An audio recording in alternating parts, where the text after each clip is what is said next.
The Tower of Babel and Jacob's Ladder were both stairways from heaven where gods would descend. The rock group Led Zeppelin made the phrase stairway to heaven popular in the 1970s, but did you know that the Tower of Babel and Jacob's Ladder were both biblical examples of stairways from heaven, not stairways to heaven, not where people went up, but spots where they hoped their God would come down. Now, Babel, or Babel in the Hebrew Bible, is the name of a city. And every English-speaking person hearing this video probably thinks that the name is related to the confusion of languages that happened there.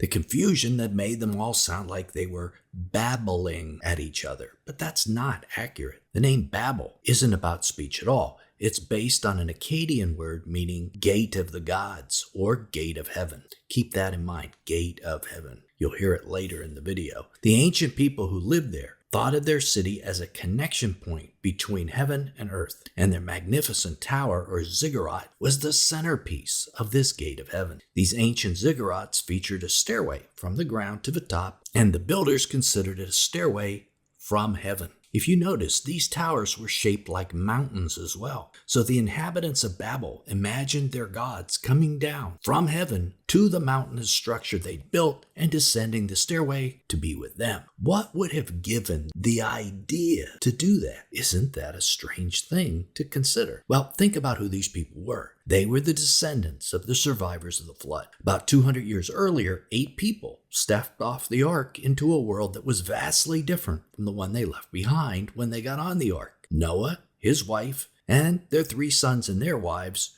Those were the 8 people. They had recollections, however, of what that earlier pre-flooded world was like. And I'm sure stories of that pre-flood world and their harrowing one-year journey on the ark dominated their conversations with their children. There were aspects of that pre-flood life that they were probably glad that they had left behind. Genesis 6:11 says, "Now the earth was corrupt in God's sight, and the earth was filled with violence."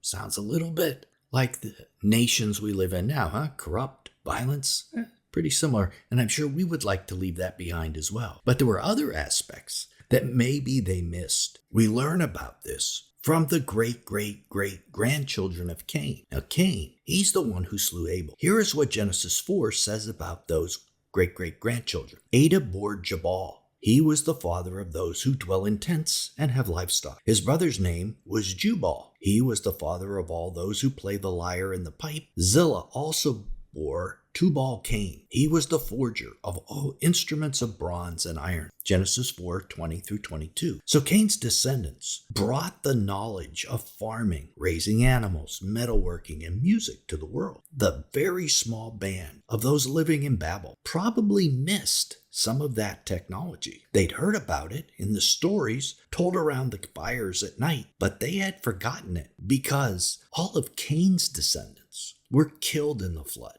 Only Noah's descendants survived, and they probably had less technological experience. So we have to ask, why did the unrighteous have the technology? Where did Cain's descendants get that knowledge? That is a great question. In the Dead Sea Scrolls, in the book of Enoch, we read the answer. They were taught by the fallen angels who descended on Mount Hermon, and Azazel taught men to make swords and knives and shields and breastplates, and made known to them the metals of the earth and the art of working them, and bracelets and ornaments, and the use of antimony, and of beautifying the eyelids, and all kinds of costly stones, and all coloring tinctures. Then there arose much godlessness, and they committed fornication, and they were led astray, and became corrupt in all their ways. Semjaza taught enchantments and root cuttings. Amaurosis, the resolving of enchantments. Barakwajal taught astrology. Kochabel, the constellations.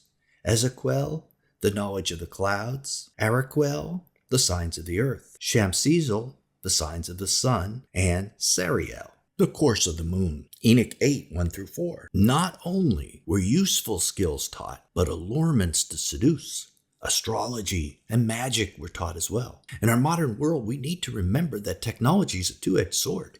It has a useful side, it makes life easier, but it also has a side that can lead to sin and defilement. There is definitely an end-time parallel to what happened in ancient Babel, the gateway of the gods, and we're going to get to that before the end of the video. So it's our opinion that the stories passed down from grandparents led to a number of Noah's descendants wanting the technology that they had had in the past before the flood. And then something happened. We read this in another of the Dead Sea Scrolls, the Book of Jubilees. In the 29th Jubilee in the first week, which was 1373 years after the creation, in the beginning thereof, Arphaxad, that's Noah's grandson, took to himself a wife, and her name was Rusajah, the daughter of Susan, the daughter of Elam. And she bare him a son in the 3rd year in this week, and he called his name Caian. And the son grew, and his father taught him writing, and he went to seek for himself a place where he might seize for himself a city. And he found a writing which former generations before the flood had carved on the rock, and he read what was thereon, and he transcribed it and sinned owing to it, for it contained the teaching of the watchers, in accordance with what they used to observe the omens of the sun and moon and stars in all the signs of heaven. And he wrote it down and said nothing regarding it, for he was afraid to speak to Noah about it, lest he should be angry with him on account of it. Jubilees 8, 1-4. So the people of that time had both a desire for technology and they had a knowledge of the incantations of the watchers, possibly ones that could summon demons back to the earth. Genesis 11 picks up the story at this point. Now the whole earth had one language and the same words, and the people migrated from the east. They found a plain in the land of Shinar and settled there. And they said to one another, "Come, let us make bricks and burn them thoroughly." And they had brick for stone and bitumen for mortar. Then they said, "Come, let us build ourselves a city and a tower with its top in the heavens. And let us make a name for ourselves, lest we be dispersed over the whole face of the earth." Genesis 11, 1-4. And as we know, the city was named Babel, or Gateway of the Gods, or Gate of Heaven. Did they build this artificial mountain-shaped building to try and bring back their ancient gods, the Watchers, and acquire the knowledge and technology that their forefathers had? Well, maybe, probably, likely. Did they use the incantations Cainan found? Maybe. We know that God did not allow this to continue. God said, this is only the beginning of what they will do, and nothing that they propose to do now will be impossible for them. Genesis 11:6. Why would nothing be impossible for them? Well, if more watchers arrived and taught them, they would continue to increase in technology and forget the true God. But God separated the languages. However, they took this knowledge of building these artificial mountain ziggurats wherever they went. That's why we see them in Central America, India, Egypt, etc., all over the world. But the true God had another idea of how God would come down to his people. Jacob was the first to see this picture in a dream. Jacob left Beersheba and went toward Haran. And he came to a certain place and stayed there that night, because the sun had set. Taking one of the stones of that place, he put it under his head and lay down in that place to sleep. And he dreamed, and behold, there was a ladder set up on the earth, and the top of it reached to heaven. And behold, the angels of God were ascending and descending on it. And behold, the Lord stood above it and said, "I am the Lord, the God of Abraham, your father, and the God of Isaac. The land on which you lie, I will give to you and to your offspring.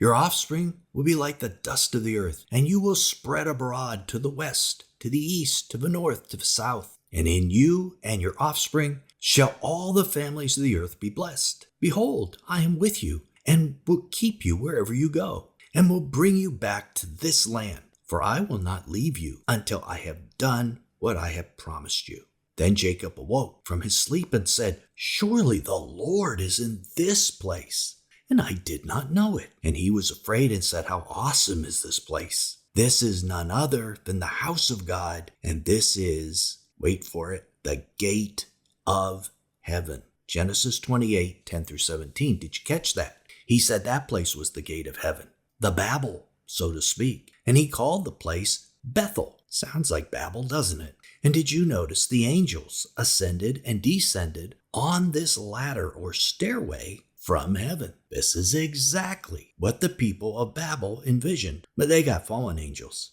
These were God's holy angels. But was the gate of heaven associated only with this one location?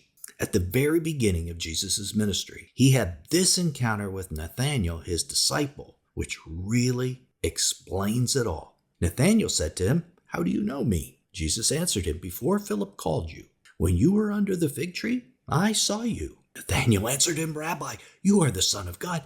You are the King of Israel." Jesus answered Nathanael and said, "Because I said to you, I saw you under the fig tree, do you believe? You will see greater things than these." And he said to him, "Truly, truly, I say to you, you will see heaven opened, and the angels of God ascending and descending on the Son of Man." John 1:48-51. Wow, Jesus sure added a twist to old Jacob's dream. Jesus explained that he was the ladder in the dream. He was the gate of heaven. Wherever Jesus is, there the connection to heaven is made. Isn't that cool? Because Jesus and the Holy Spirit is within us. So wherever we are, we have the gate of heaven, that connection. Now, for most of us listening, that's where the story ends.